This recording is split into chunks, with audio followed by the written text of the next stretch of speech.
Hello, good evening, everyone. Welcome, welcome, welcome. Welcome to another episode of Become a Better Man. My name is Tunde Disu. And as you can see, I am not alone today. I've got my daddy with me. I told you he's coming back. He's here. The doctor is in the house. It's an honor for us to have with us again today Dr. Daniel Imoideme. For those of you who were not here in April when Dr. Imoideme was with us, I will highly recommend that you go and watch that program. But don't worry, you haven't missed a lot, because today is another day, today is another opportunity that Dr. Imoideme is going to open up the secret behind something that we all should know that we don't know. Dr. Imoideme is a fellow of the Royal College of Obstetrician and Gynecologists with over 40 years of experience, especially in the area of reproductive medicine. So we have in the house today a man of authority, a man with experience, a man with years and years of practice. And therefore, we are privileged, ladies and gentlemen, to be able to sit and listen and watch, but more than that, and learn from this great man. I am so proud, hand on heart, I am so proud to call him my daddy, because that's who he is to me. And today, I want us to sit back, get your pen and your paper, because you will need it. Get your pen and paper to take note, to write things down, to jot down nuggets of wisdom, because they will be flowing freely today. What we're looking at today, I know Dr. Imoideme will go through all of that, but as a way of introduction, what we're looking at today is an area that, in my opinion, sir, it's perhaps the most important lesson that a person, especially a female, must get to know about herself. So we have this ringside seat today to learn, as Dr. Imoideme will take us through all of this. I will not take much of your time, but I will advise and I will encourage and I will beg your indulgence to please, let's go and share this program tonight. Let's call our friends, our families, our contacts, everybody that you know. Call them to tune in, to join us on this program tonight, because I can tell you, it is going to be one of those programs that you'll be glad you were in it. Without much further ado, I will turn the table or the camera to Dr. Imoideme. But before I do that, one of the things we'll be doing tonight is Dr. Imoideme has prepared a PowerPoint presentation to aid the discussion, because things that we'll be talking about tonight are quite very technical. But you will see graphical, pictorial explanation that will go along with what he will be saying. So from time to time, you will not see us, you will see the PowerPoint presentation, but you can still hear our voices. So please, let's get the ball rolling. Dad, thank you so much for joining us again. The last time you were here, you said it again and again that this house is half roof, because we haven't said anything about the female side of it. It's an honor, sir, to have you with us again today as we look at the female side of reproductive medicine. You're welcome, sir. Thank you very much, Pastor. And yes, I will say congratulations to the females, because I wondered whether just looking at the male was going to be sufficient. So perhaps we have won. I will say congratulations to the females, and they should say hooray. Hooray! I'll say it on their behalf. So, what I have decided that where we should be going is the basics. because without the basic, without understanding where we are coming from, it's very difficult to know why we are doing certain things. It's like a journey. You're going on a journey, you need somebody, a guide to take you through it, but if he doesn't explain enough to you, you really wouldn't understand what exactly you are seeing at every stage of that journey. And that is what this is about. We're going to be looking at the female today because the female is quite, God in all his wisdom made the female quite different reproductively from the male. In the sense that at some point in their life they start reproduction and then end at some other point down the road. I always say to people, God must have been so wise, because I imagine if an 80-year-old woman was getting pregnant and carrying a pregnancy, what difficulty that would have created.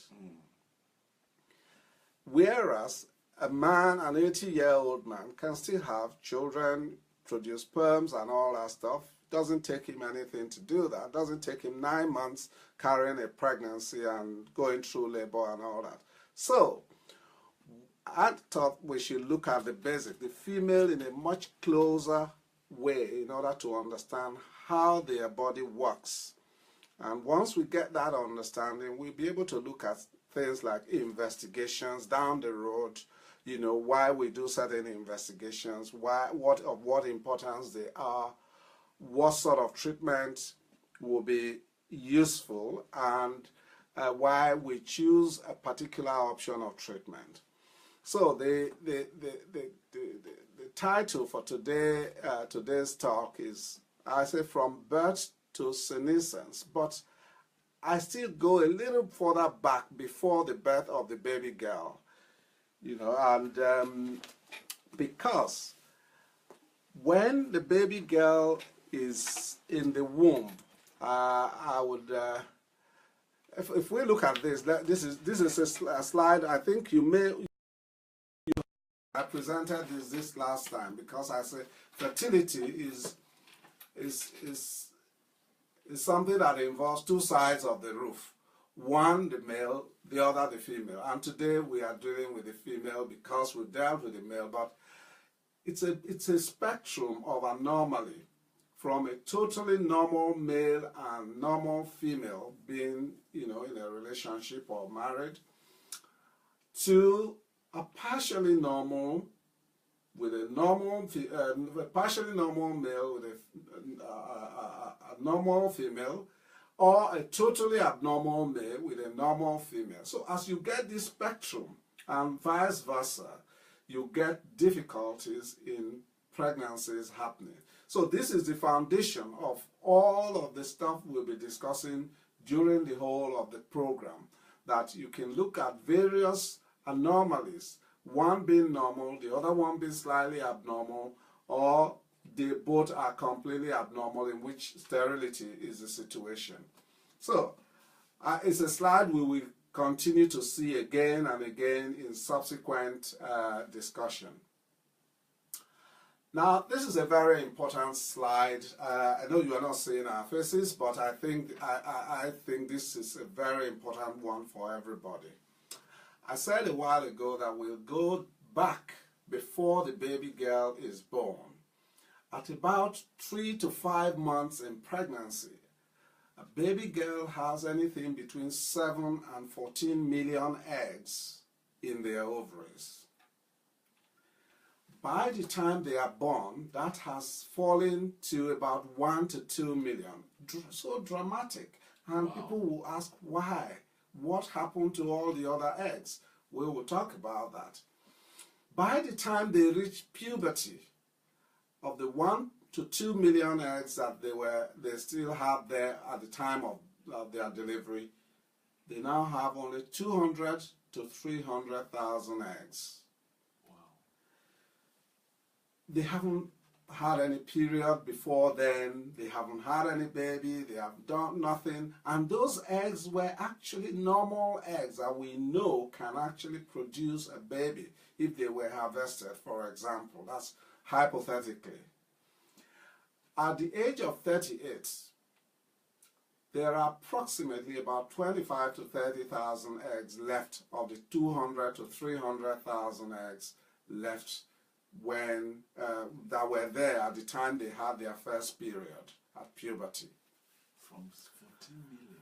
And by the time they get to menopause, everybody assumes that menopause means there are no more eggs. There are usually eggs in the ovary. You will still find eggs, but they are not good quality eggs. And various research and studies have shown that anything between 800 and 1,000 eggs may still be there in the ovary, but really they have no use because they're not going through the process of maturing and creating good eggs that can lead to pregnancy.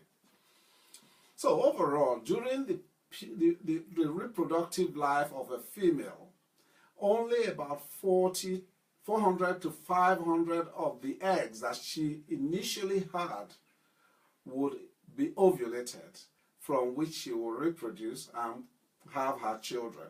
So you can see the percentage I put there. It says 0.000036% of the eggs she had when she was in the womb at 3 to 5 months that will actually be ovulated, which are potential eggs for producing a baby.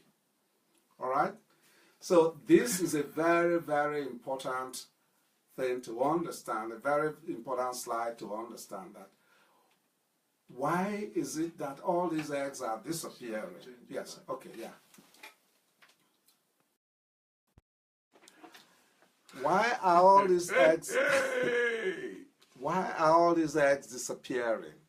We know that the process of egg production has to do with an interaction between the ovary and the brain, a part of the brain we call the hypothalamus and the pituitary.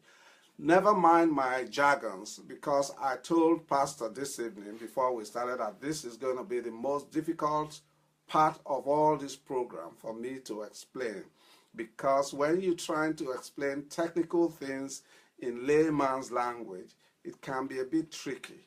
But I've put it in a way that, you have what we call the pituitary, which is in the head, and the hypothalamus, and then the ovary in the abdomen, interacting through certain hormone exchanges, which helps to mature these eggs, produce them, and let them get ovulated. But we know that I hope you can see that slide. That's the slide I'm trying to explain.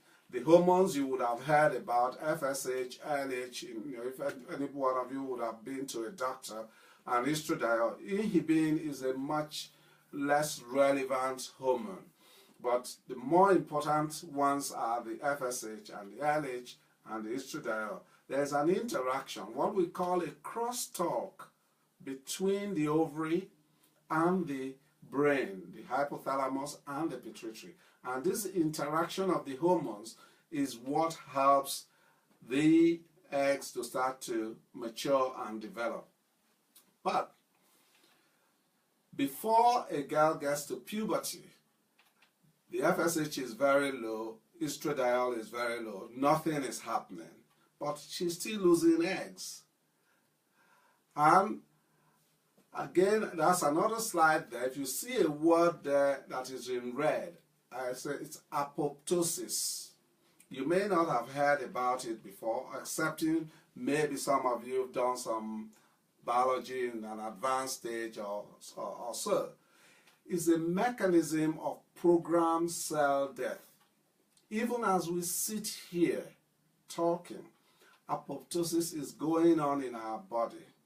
It is a mechanism by which the body regulates certain number of cells. Let's go back to the baby in the womb. It is by means of apoptosis that organs are formed and reformed. Things like fingers, hands, all the various organs are reshaped and formed by the process of controlled apoptosis, a mechanism of programmed cells. That certain cells are programmed to die off so that others will survive. This is what happens also in the ovary, and this is the mechanism by which, for example, the egg loss in the ovary, even when the baby is in the womb, is lost.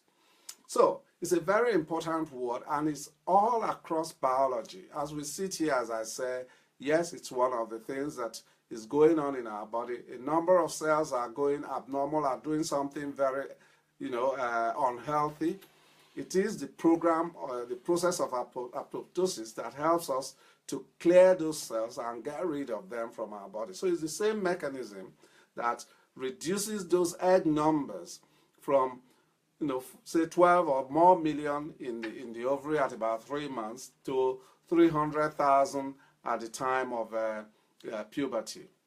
So the other mechanisms that lead to reduction in the number of eggs in the ovary are what we call exogenous factors. These are factors that do not necessarily relate to what is genetically determined, but factors that either because of our lifestyle or certain things that happen in our environment, we end up losing certain cells. It does happen to all of us.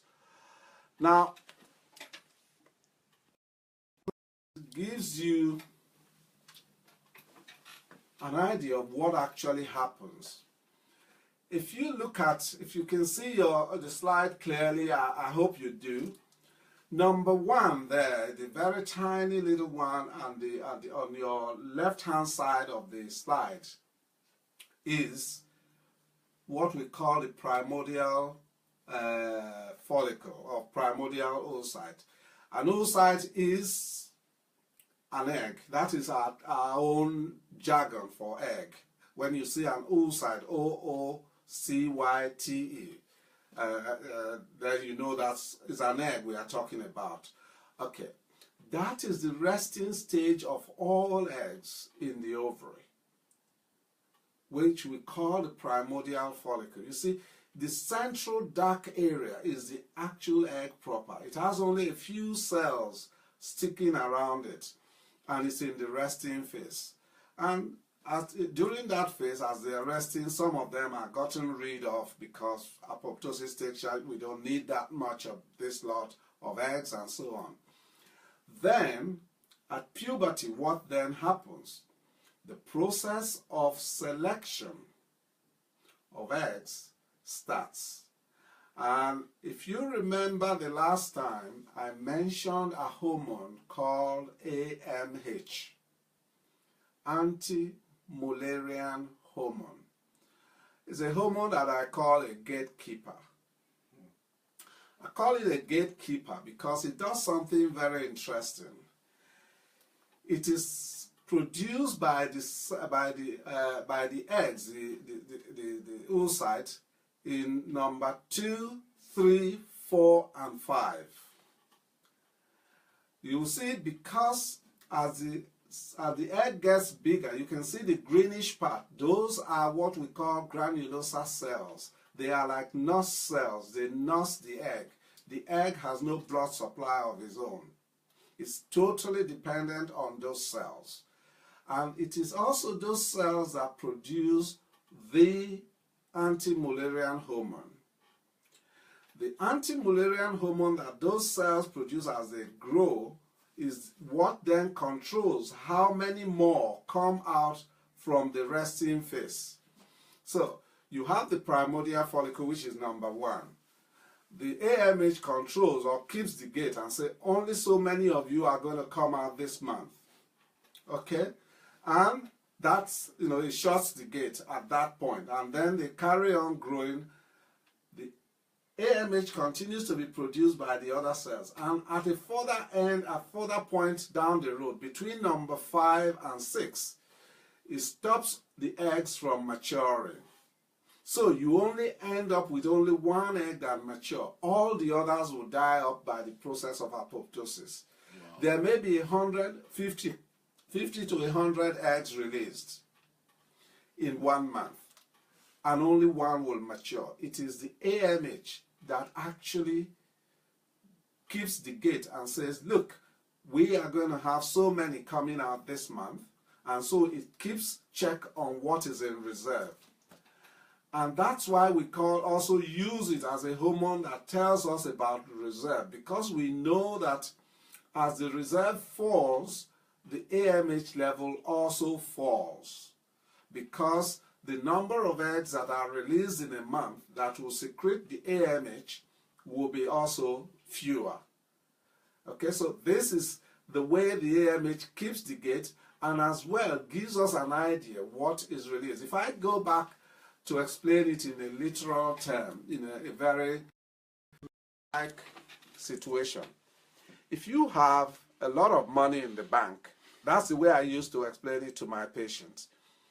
If you have a lot of money in the bank, you can go to the bank and take out as much as you like. Mm-hmm. Let's say you got £100,000 in the bank. And you would say you feel nice, you know, you're going shopping, you're buying things and all that. And you go to your bank and you say, bank manager, I need about £1,000 there. And he gives it to you and you walk away. Then a time comes when your account starts to fall lower. And the bank manager tells you, oh, well, now we are about 20,000 there. You can't take as much as 1,000 every time now. That's what the AMH does. The AMH tells us that we only have that little left, as well as helps us to control how much we take out each month. But down the line as well, it controls how many eggs mature. That's why we don't end up with the women having 5 babies at once, 10 babies, because they release up to 50, 100 eggs a month. So if you were to mature all of those eggs, then you could imagine what will happen down the line. Wow. So the body has a mechanism for controlling this process, and the AMH is a very crucial hormone, apart from telling us what is in the ovary, what is left, and what perhaps will be an estimated idea between now and menopause, when the woman actually goes through menopause. It also acts as a gatekeeper to make sure that we don't subject the women to too many babies being conceived and born and all that, because the trauma of carrying, let's say, imagine a lady carrying 6 or 7 or 10 babies in one, you know, at a time. It will be a disaster, I will imagine. So the AMH is a very important hormone. One, as a mechanism of telling us how much we have left in our ovary and how much we can produce in maturity. If you look at this next slide, it tells you, it gives you an idea exactly of what I've been talking about. You can see the AMH where it blocks at number 1, it blocks any further primordial follicle going into the pool of those that are growing. And at number 2, it blocks those that progress to maturity and ovulation. So it controls those 2 gates, apart from giving us an idea where and how far do we have to menopause and how much have we got left. Now, let us look at, I've put out there really in terms of words, the value of the AMH as a gatekeeper hormone, preventing excessive recruitment of eggs from the reserve and preventing excessive number of eggs, you know, from maturing and ovulating. And also it acts as an indirect indicator of fertility, telling us how much have we got in reserve. It doesn't tell us how many eggs specifically. It gives us a qualitative something. If you have an AMH of say 20, you know, it will be a lot better than somebody who has an AMH of 5. You know that you got a lot more in reserve than that person. and also it gives you a probable idea of how near menopause is. So that's the basic, value of the AMH hormone. It's a very important one, and invariably, I don't see that you will go to a clinic these days, to have an investigation for possible fertility treatment without having an AMH done, because the doctor wants to know, what are we dealing with here? Because the fewer the number of eggs in the ovary that are left, the fewer the good number of eggs that there are, because of what our body is going through, because of the environmental issue, our lifestyle events, and so on. We'll come to that in a moment. This is, let them say this one. Okay. This is an ovary showing you exactly what I've again been explaining. You see that so many eggs came out initially, and then gradually only one matures and ruptures and releases the egg, leaving what we call the corpus luteum, which is what prepares the lining of the womb. This is the ovarian cycle: release of egg, gradual maturation, only one eventually maturing to ovulation, releasing the one egg, which then becomes usually the one baby. Occasionally, the AMH gatekeeping may not be that efficient, and then you end up with 2 eggs maturing and ovulating, or 3 eggs. That's where you have the occasional twins and triplets, spontaneous, non-IVF kind of twins and triplets.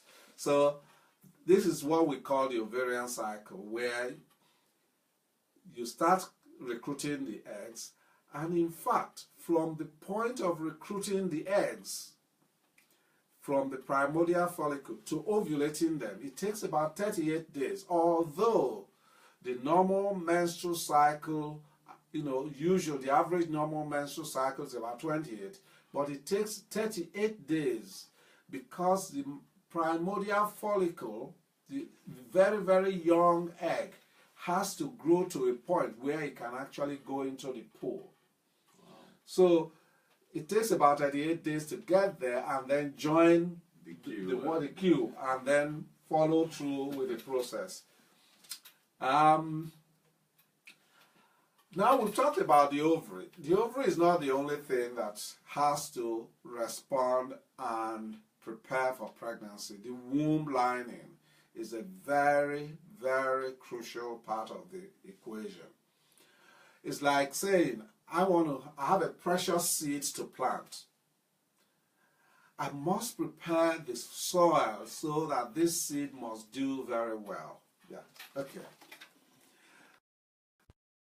I have a precious, seed to plant, and I must prepare the soil very well. Nature does that through the hormones that are produced from the follicle, the egg that is growing.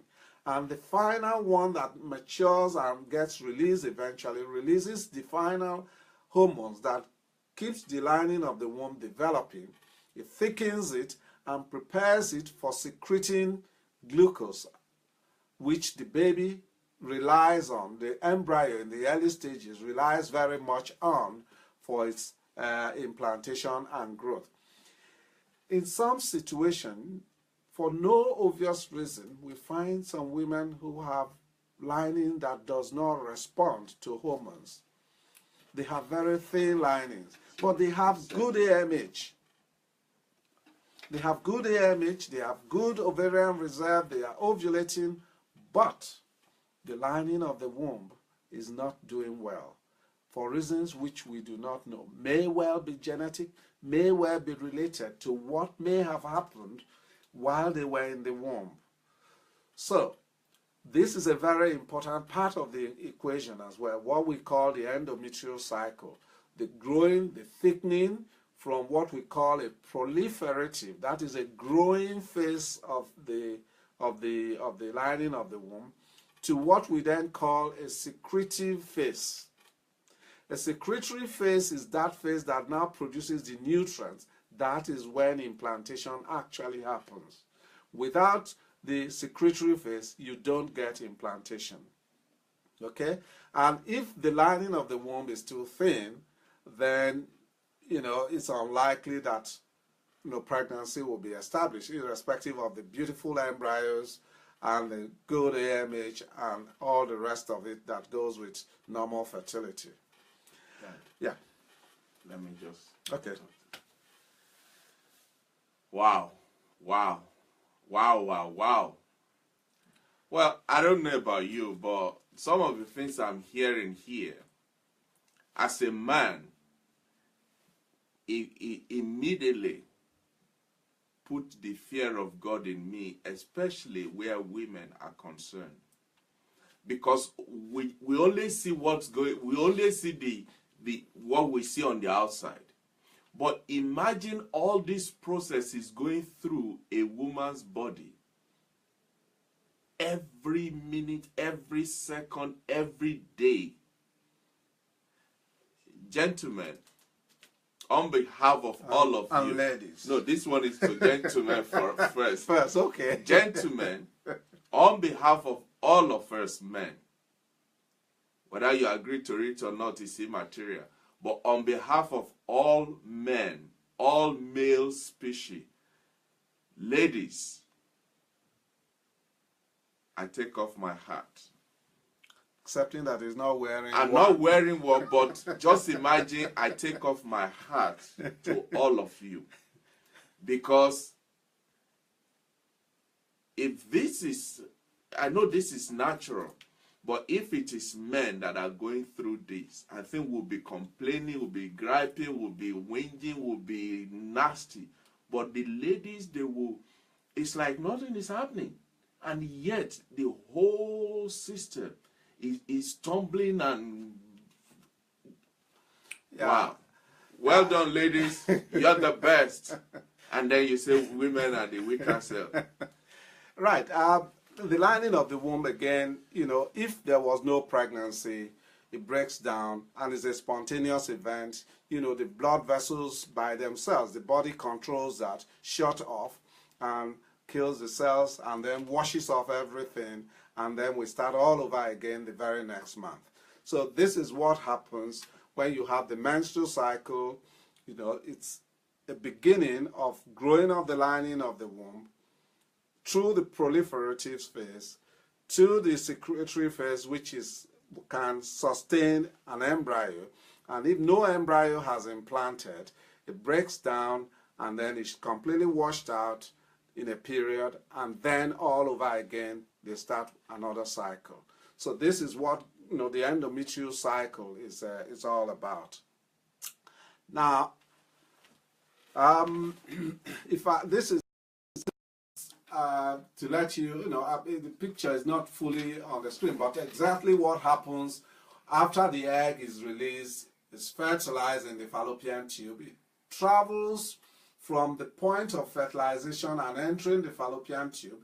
It takes about 5 days of travel through the fallopian tube before it arrives in the cavity of the womb.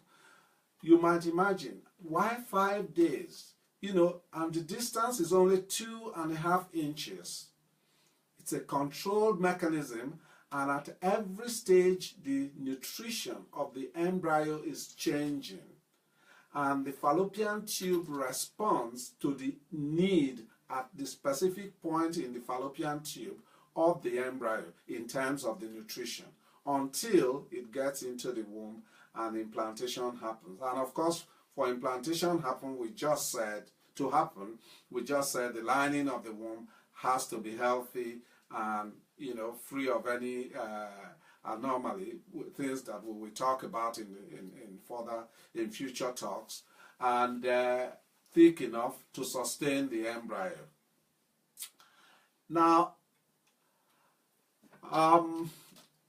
we know that regular ovulation takes place in about 90% of females at the age of 20. And regular menstruation takes place between the age, regular menstruation occurs in most women between the ages of 26 and 44. But absence of ovulation then happens in 100% of women at age 55. You rarely would find a woman who's still menstruating and ovulating at the age of 55. Usually, if that happens, you want to question whether there is a disease entity in there rather than ovulation.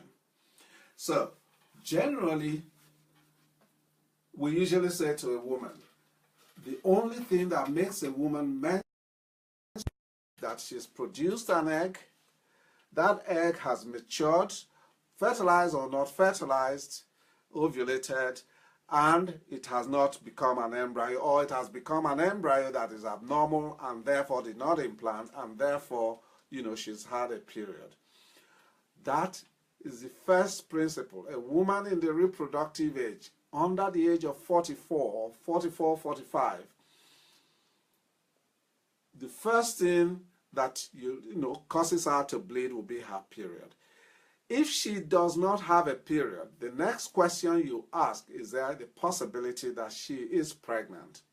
It is when you rule out these two that you then begin to say, is there any other problem out here that is the reason for them not having a period? So, we also said earlier on, which I've also put on the slide on the screen here. I'm not sure if you can see that. I'm not sure. Yeah. This one. Yeah. If you can see that slide, I said earlier on that in the reproductive life of a woman, between the first period and when she gets to menopause, she will ovulate about 400 to 500 eggs. That's approximately about 30 years of reproductive life, starting from about, say, age of 12 or so, when she has her first period. So, out of the nearly 12, 14 million eggs that she had in the ovary when she was in the womb. So it's people will say, what a waste, but that is nature, and I don't call it a waste. I call it regulation. I call it respect for the dignity of women and for the work they do. Yes, sir. Yes, sir. Now, what happens? What is the pattern of loss of eggs in the female during the reproductive life? We always say that before the age of 38, I wish to express this, that these are not hard facts. It's an all or none situation. Biology is not all or none. There will be those outliers, where, they don't follow the rules and they break the rules. There are those who will have their, the menopause in their 20s. And there are those who are going to have it at 55. Yes, but generally, how do females lose eggs from their eggs? We say the loss is steady. The release of eggs from the ovary is fairly steady up until the age of 37, 38. Then, following that, the loss of eggs becomes very rapid. Why? The reason being that as the egg numbers fall, the AMH level begins to fall. So the gatekeeping job of the AMH is not as efficiently done as it should ideally have been.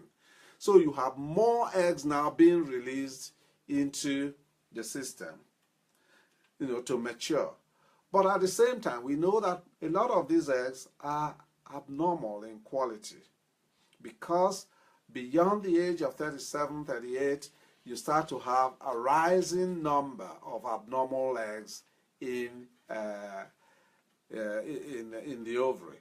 That is why we say that the chance of abnormal babies being born, like Down syndrome, and all the various other anomalies associated with that, is higher as a woman approaches the age of 40, and beyond. Okay? Now, so you can see from the age of about 12 when they have their first period, release of eggs is fairly regular. If you scan them every month, you see that they will release a fairly regular number of eggs. You will see it. When we scan women, usually we scan them in the first 5 days of the menstrual cycle. Then you can tell what sort of numbers they are, what we call follicle count, what sort of numbers they are releasing this month. But by the time they then get to the age 38, 39, and go into the 40s, that number would have fallen from somewhere where you get about 20 to 30 each ovary to about 5 or less than 5 in each ovary, because the reserve is falling and the body wants to maximize the way of fertility, and the gatekeeping hormone is less effective now. So more are being released to go out into the pool, and a lot of them are abnormal. The depletion is faster, and you have a faster rate of, a downward trend towards the menopause. Now, what are the hormonal evidences for what I'm saying? The earliest time that you can actually detect, changes will usually be from age 35 onwards. You see a gradual rise in a hormone we call FSH. Because the FSH is produced by the brain. Because usually the ovary produces a hormone called estradiol, the female hormone, estrogen, which tells the brain, I've got enough FSH here, I don't want more. Okay, but because the follicles are fewer and the eggs are fewer, the estradiol level that is produced is less, and so the brain gets less of this estradiol level and less control, and so it produces more and more FSH. Trying to drive the ovary to say, I want you to release more eggs. But normally, the ovary will respond and say, I've released enough through the estradiol, the estrogen level. But when the number of eggs are fewer, then that control is markedly reduced, and then you start to have a rising FSH. Again, you will find that for those of you who have gone to clinics, you'll find the doctors would talk, usually, first and foremost, they talk about FSH. But now we look at FSH as a secondary hormone, second class in terms of effectiveness in predicting outcome of treatment compared to AMH. Because AMH gives you an idea of what is left and does a gatekeeping job. Whereas FSH is only very useful for the particular month in which you're going to do the treatment. Whereas AMH predicts for you the next few years down the road what is likely to happen. FSH predicts only for this month, because this is the month that this batch of eggs have been released. They are producing the estrogen for this month, and they are trying to tell the brain to stop producing FSH, which stimulates more of these eggs to grow. And if there are too few of them, then of course you will have a higher FSH. But because the ovary has a low ovarian reserve, no more eggs are likely to come out. Good. Yeah. Now I want to talk to the ladies now. This is like,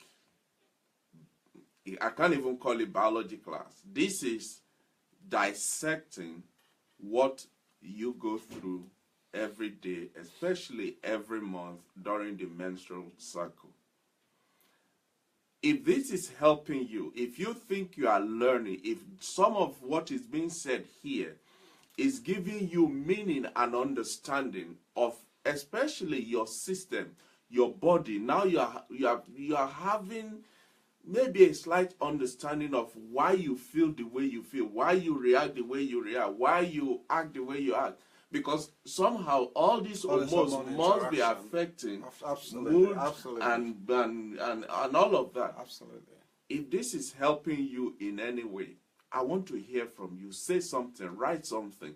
Let's make this interactive. Yes, I know you can't talk back, but the only way you can do that is to write something and let us know that this is actually adding values to you. So please, ladies, I need you to respond. Thank you. Dad, please. Yeah. The slide I have on the screen is basically is what I'm saying, to emphasize the fact that nothing is fixed nothing is fixed in terms of I have an FSH of this and therefore this is going to happen. My AMH is this and therefore this is going to happen. It's a relative thing. You can see what I have on the screen there. It says the reproductive life age or phase of the woman's age from -5, -2 to -3. As it goes, we are going towards the menopause as the numbers increase. You will see it says it's variable. It's the duration at which all of this happen is variable. Menopause transition is also variable. But the final menopausal age is more like relatively fixed. The perimenopause or early menopause usually lasts about 3, 4, 5 years when you start to have irregular periods, missed periods and all that. But the AMH will even tell you a lot earlier, before period starts to be missed, whether things are going in the direction that you perhaps do not like it to go. The value of the AMH we will come to again in some of our discussion, but if I put it quickly here, that in the present day practice, given that women pursue careers for one reason or the other, or for economic reasons, couples are not ready to start a family yet because of the costs, housing, whatever. AMH can be a useful guide to say, look, I think I might as well just go on and freeze some of my eggs for the future. People have actually talked about, for example, theoretically, but not in practice, but you never know what happens in the future. We first of all start saying things in theory, and then eventually they become practice.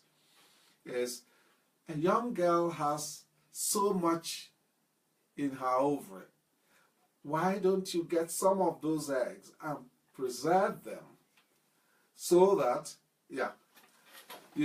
a young has so much in her ovary, so many 100,000, so many millions in her ovary. Why don't we preserve some of those eggs and freeze them so that when she needs them, we can actually transplant them back to her ovary without having to do IVF, and she can use them and she can have children from them. This is a possibility. But in theory, it is something that we are looking at and discussing. But most societies will begin to look at, isn't that too drastic? But again, societies change. I will say to you, for example, in the 70s, when IVF first became, test tube baby first became, 1978, the first baby was born. People thought that this was weird. We are trying to imitate God, we are trying to create this and all that. But society has changed and learned that this is nothing, it's not a challenge to God. In fact, God has given the wisdom and the knowledge for people to be able to do these things. So, again, who knows what will happen in 10 years, in 20 years, in 30 years' time. That a lady might say, look, in my family we have, premature menopause. Our females go to menopause in their 20s. Why don't we get them to have eggs harvested at the age of 15, 16, 17 and freeze them? Then let them go through their education and go through whatever they want to. When they are ready for children, they can come and have those eggs transplanted to their ovaries.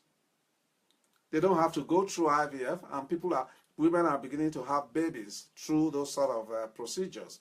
Their own eggs preserved at an early stage, put back into their ovaries, and then they can start to have periods, and even when they have previously become menopausal because they've lost all the remaining eggs, the ones that have been transplanted will be useful for them to have periods again and have babies. These are all thoughts that are going on as discussions go on, science improves and all that stuff. So basically nothing is set in stone. Everything is variable. I cannot say I have a lady sitting in front of me, I'm telling you this is a fact, this is you, and this is what is going to happen to you. No, it's a variable thing.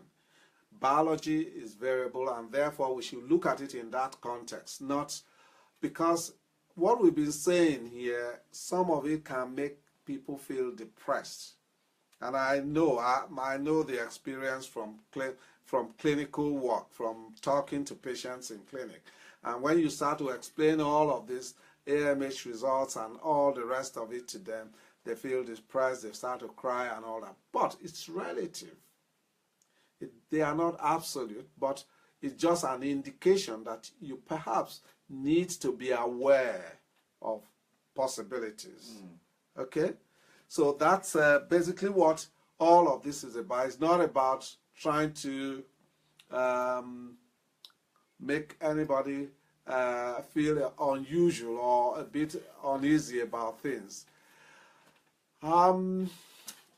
Where are we? Yes. There's a question. Yes, okay. Did they say, he's asking, let me see if I can.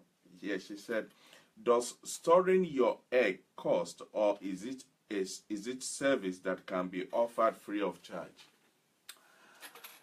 I think in the UK it's beginning to be accepted as a treatment that can be free of charge, just like sperm freezing. I think so. I think they're beginning to look at it from that way, because it depends on the society. If your society, people are vocal, they fight for their rights and all that stuff and so on, people get what they ask for. But if people are silent and just, don't do anything about it, then fine, they never get what they really should have gotten. When I look at it, when one advises a lady, for example, to freeze eggs, usually we say at least 3 cycles of IVF. 3 cycles of IVF up to the point of collecting the eggs but not putting embryos back. Those 3 cycles usually will cost somewhere in the region of about £18,000 when, this is about 3-4 years ago.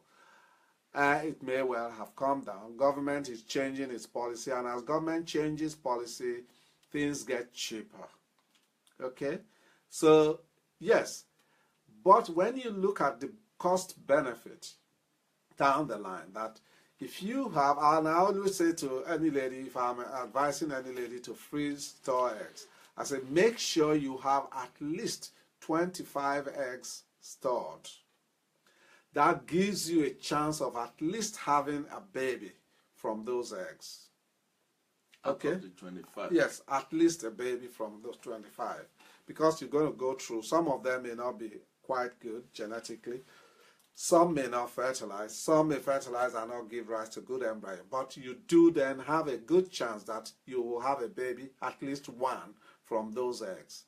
So, freezing techniques are improving dramatically.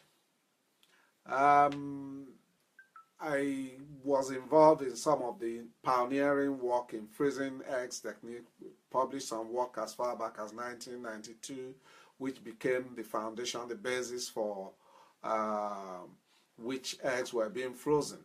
But since the last 8 to 10 years, a new technique has come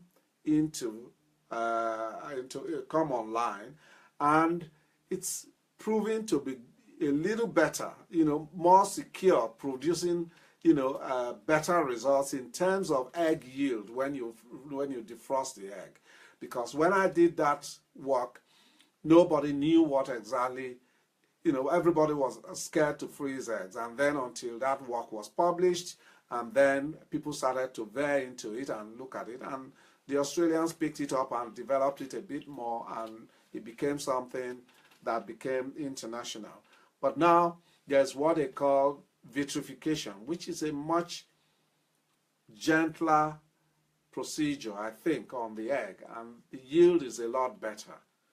Okay, so I don't think people need to be scared. It's something that you sit back and say, where am I? What is my AMH?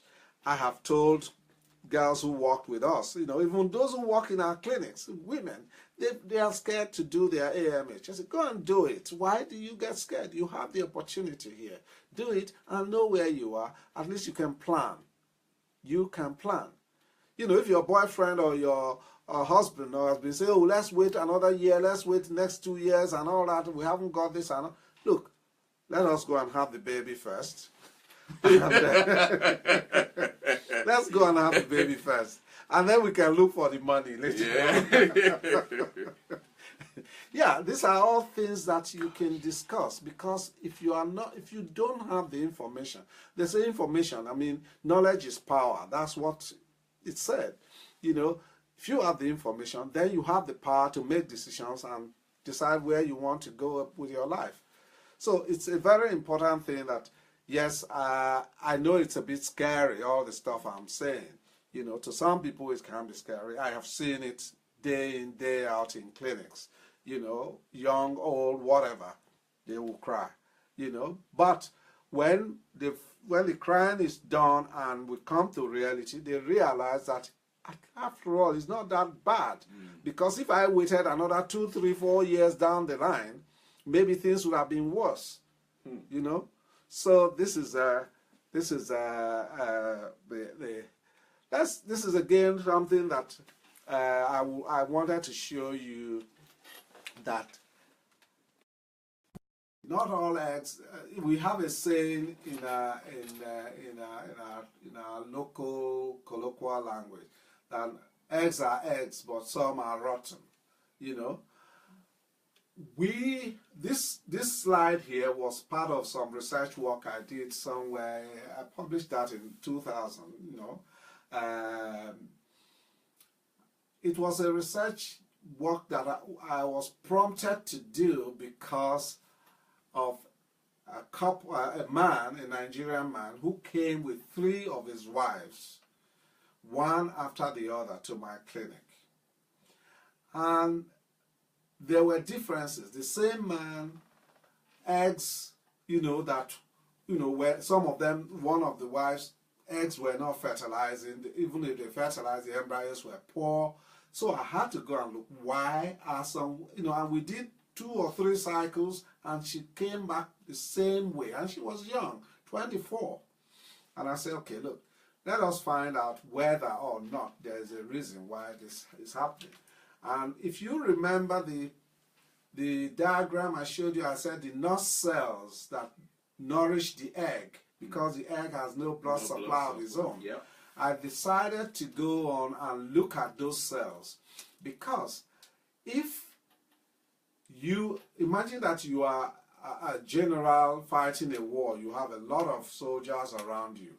The stronger your soldiers, the stronger you are, those around you, the less likely that the enemy will catch you. Yeah. But the weaker your soldiers, the more likely the enemy. Yes, this is the thing. So that was the philosophy on which I carried out this work.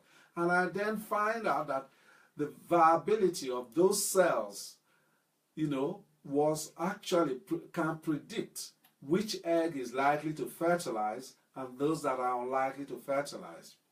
You can see from the pile diagram, the column diagram that I have here, the dark blue ones are those ones who had poor scores, and the fertilizing ability was lower. Okay, so as the viability score increases, the number of eggs that fertilized were better. In fact, his 37-year-old wife had better fertilization rate than the 24-year-old wife. So that was, again, the logic of all I've been saying. Yes, the logic of all that I've numbers alone don't make don't give you the answer. There must be something else. But since this research, one has done a lot more to find ways to combat or prevent this sort of thing happening. And I think there are solutions to that now, which can be utilized to improve the quality of the egg, by using antioxidants and all that stuff for months before the treatment. You can improve the quality of the egg and improve the quality of the nurse cells, or we call them granulosa cells, around the egg. So that's an example of what can go wrong. It's not just the AMH, it's not just the ovarian reserve, it's not just the number of eggs that are released per month, it's not just the lining of the womb. The quality, the nurse cells that administer nutrition, bring nutrition from the blood to the egg, can also be very important. Now, I've shown you that slide, and we've looked at this one as well.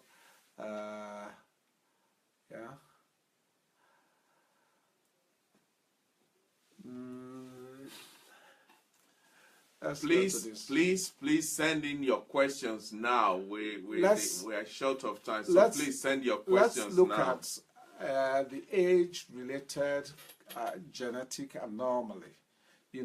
We say that when a woman is less than 35, about 25% of the eggs that she produces are genetically abnormal. So in fact, even an 18-year-old girl will still have chromosomally genetically abnormal eggs. If you carry on and get 10 eggs from her, you may find that only 6 of them are good.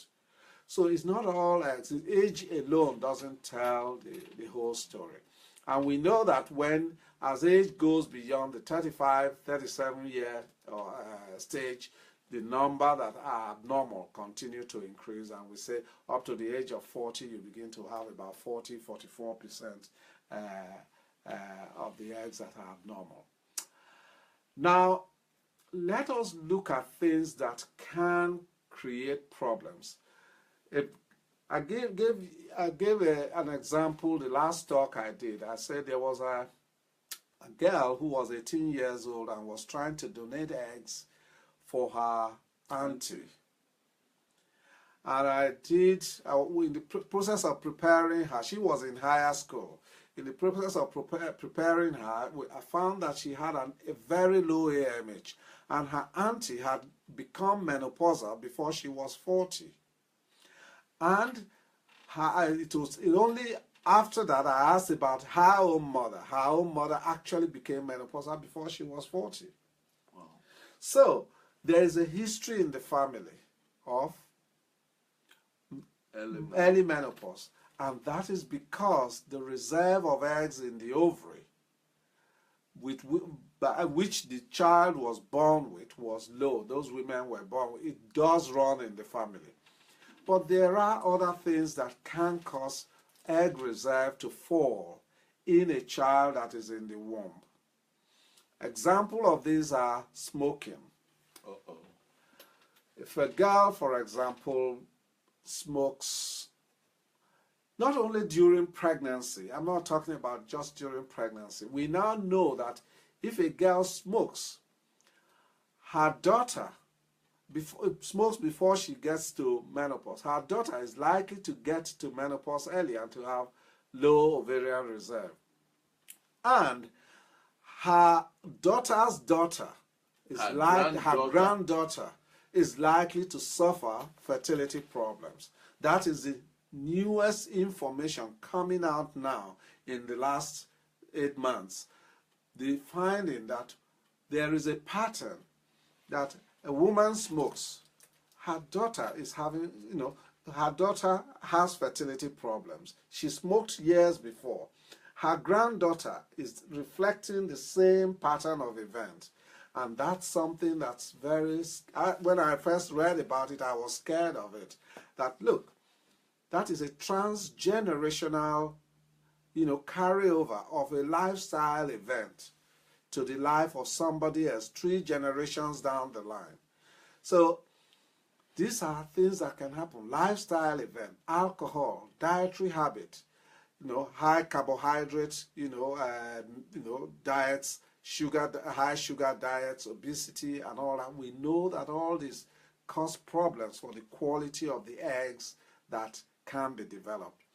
Other aspects are chemical agents that we are exposed to, pesticide in our especially in our part of the world, for example. All our food. Cosmetics. They contain all sorts of things that we know yes. Cosmetics. Cosmetics. A lot of cosmetics contain things that, when you see the coloring agent, E something, something, something. E what? They give you a number. You have no idea what that number is, but you use them. Okay. Women dye their hair. We deliberately say to women, if you're going to go through fertility treatment, please stay clear of dyes for some time, because those things get into your system. They impact on egg quality that you're going to produce. So you want to be free of them. A lot of stuff that happens, that a lot is coming out now that we still are not very sure how to deal with the situation. But cosmetics is one of those things. Pesticides is another thing. Other chemicals like, for cleaning homes and all that stuff and so on. We are exposed to all of these things, and they do have their carryover. Perhaps one will say, yes, it's a question of relative amount. The relative amount of this will do that. We even know that environmental particle, nitric oxide in the environment, can impact on the quality of the egg that a lady can have. Snoring, for example, is a lifestyle event that can impact on the quality of the eggs that a woman has. Okay, for a woman. Okay. Yeah, it does also impact on the male. Okay, so we are talking of women today, so I'm not talking. It does have an impact, because people do not, certain things that we take for granted are beginning to come to the surface as part of what we can be suffering from, because they have an adverse effect on us which we had never known. Okay, so these are all the sort of problems that can happen where, lifestyle events, smoking, even passive smoking. That's something that, that I spoke about. Passive smoking. Your husband smokes, kick him out, let him go and smoke outside. If he smokes in the car, no more smoking in the car, because when he smokes, you are smoking. If he smokes around you, you are smoking. And you are developing, maybe at a milder rate, but on the long term, you will have the side effects of those sort of problems. Occupation, night shifts can influence and affect the quality of what happened, because we now know that what we call inflammatory changes, oxidative changes that can impact on the egg reserve, happen more in people who do not sleep enough or who do night shifts. We know that miscarriages happen more in air flight attendants, for example. We know that fertility in males who are mountain climbers is lower, who go to the Everest and all that high altitude and all that stuff and so on. So these are things that we are beginning to see as lifestyle events that are impacting on fertility. So the whole idea is not to scare anybody, because I don't know how to put it, but That's why I said this is the most difficult part of this discussion that I'll be having, because all of what I'm saying is like, hey, maybe I should emigrate from this whole earth, you know, in order to be safe. No, whatever we can do in our individual lives and as members of society to contribute to getting things better, we should all aim at doing it, you know, because it helps us all. You know, there's a lot of talk about the disappearing male. I mentioned it briefly, you know. Who knows whether the men will be here in another 500,000 years. Nobody knows. We may well have disappeared, because if you see the difference in the size of the chromosome, the female chromosome and the male chromosome is probably about 1/10 the size of the female X chromosome. So the Y chromosome is gradually disappearing. We don't know why. Nobody can quite explain it as yet. Is it our environment? Is it what we are doing? Nobody quite knows yet. But this is about women today, so let's leave that as that. Dad, how much have we got? Let me see. I think we're almost there. You know, these are all about, you know, all the hydrocarbons, cigarette, chemotherapeutic agent, if you know, radiation, you know, things that can cause eggs to be depleted in the ovary. And finally, I mean, you know, this is the last one. Okay. You know, summarizing what we've said, that a woman is partly what she's endowed with when she was born, and partly what her life experience, her life journey has been, her genetics, and how her body manages her ovary, her eggs in terms of apoptosis, the programmed cell death, and then external factors, the life that she has lived, you know, what sort of things she's been exposed to. Has she been smoking? Has she been drinking? Has she been, you know, exposed to, you know, chemical agents? You know, you work in a chemical factory, for example. You work in an area of radiation, you know, like working in a nuclear, power station. Yeah. You know, all of these things can affect and impact on reproductive ability. Therefore, we have a role to play. I like this.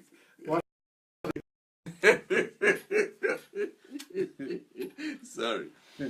Auntie Kate just wrote, he said, "Now I understand why my husband never allowed me to wear makeup when we were in courtship. Bless you, sir."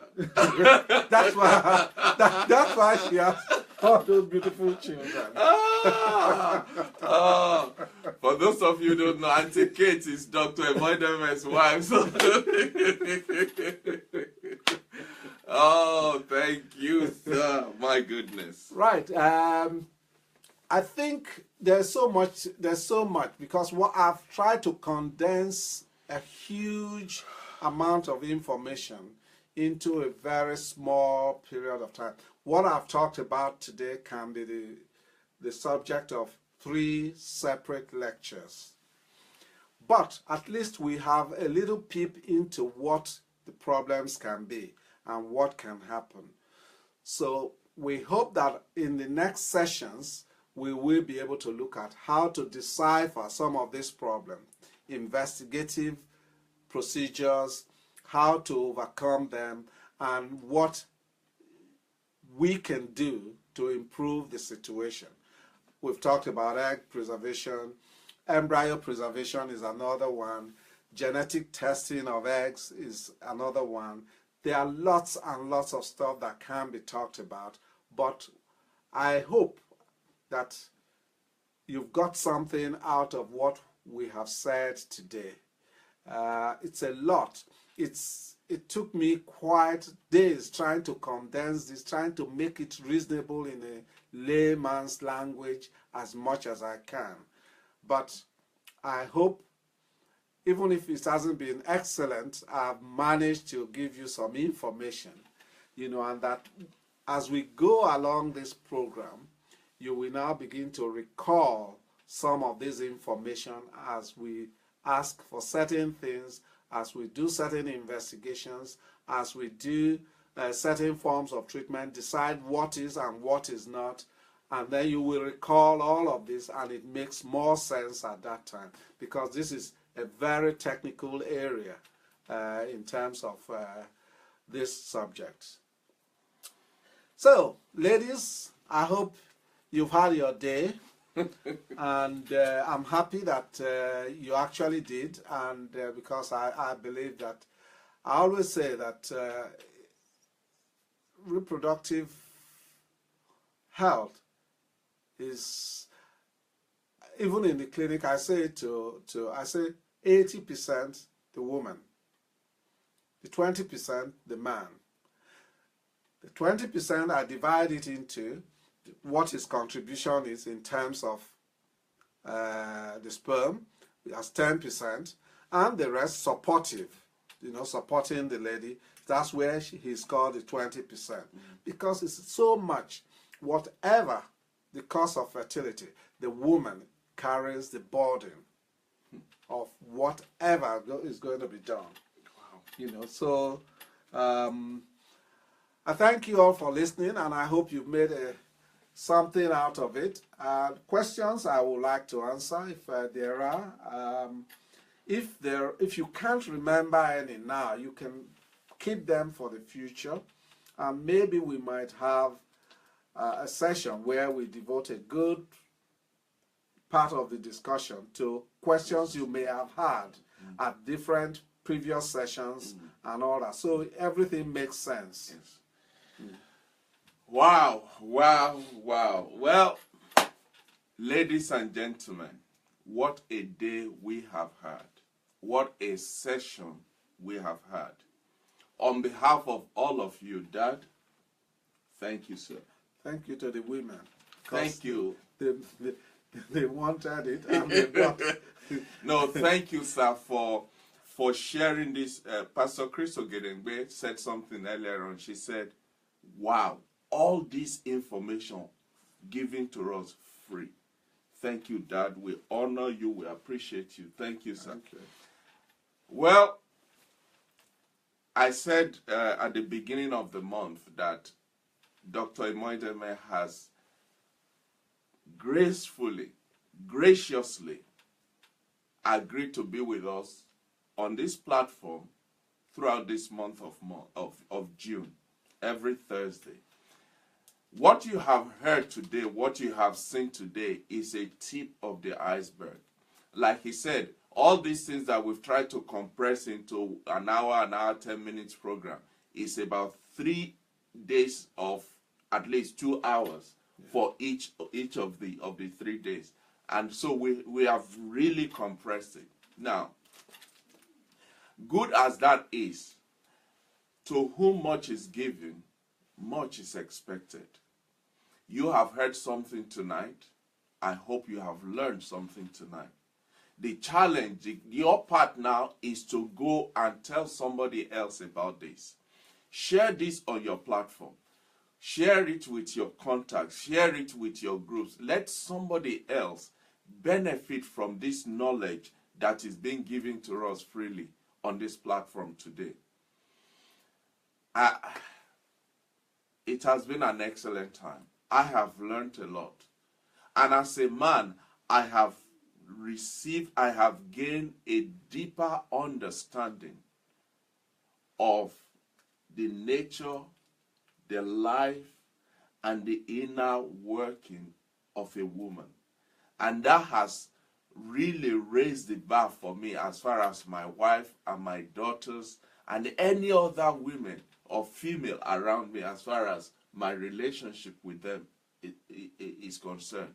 And I'm using this also as an opportunity to put a call out to all men out there.